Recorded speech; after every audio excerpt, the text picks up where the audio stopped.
Yo, I'm back. This is not as negative. This rant wasn't, and not even so much as a rant, it's information. People hit me up and ask me questions about breeding and so forth, and what do I feel like should be done in different programs and how to make your yard better. Quick tips. For one, give up on fixing flaws. And what I mean by that is it's really not the greatest practice if you believe that your dog has some flaws to attempt to try to fix that all the time with a better dog. If it's minor, it can probably be fixed and it can be weeded out. If it's a major flaw, if it's just a gross example of what the flaw is, then the best way for you to get that out of your yard is to not breed that dog, no matter how good you think the dog is.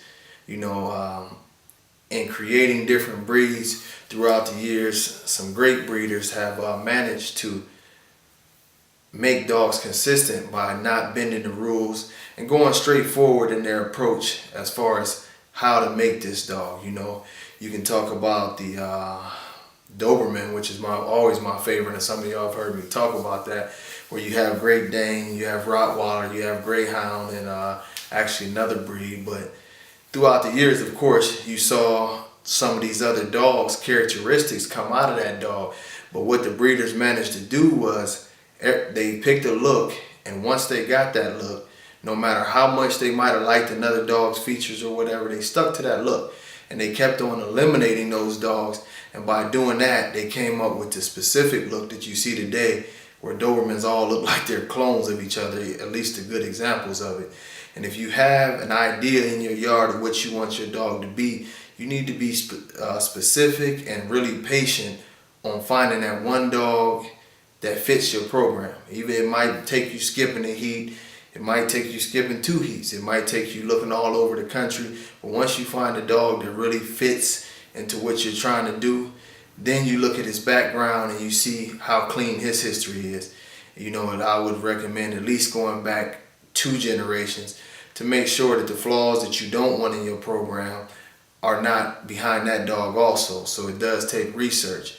Once you get to that point that you feel comfortable about the dogs that you're using, then you go ahead and do your breedings and you continue that process.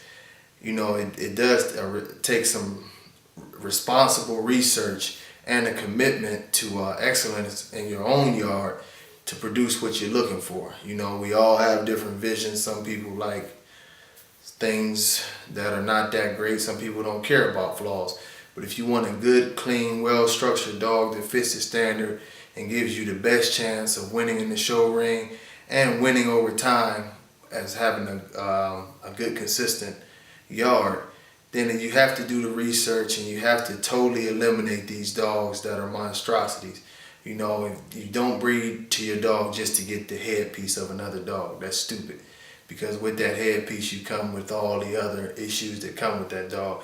Unless you plan on seriously putting in 10 years, to your breeding program to get to what you want to do, it's going to be real hard to just add a dog's head and take away any other flaws, or just to add a dog's chest or whatever it may be.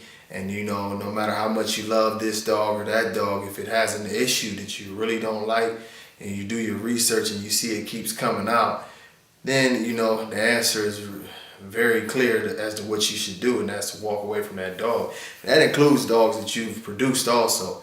You can't be kennel blind. If you go out there and you see what you don't want in your own yard, you can't be, let your heart decide for you. That's the phone. So I guess I'm out of here. All right, y'all have a good one.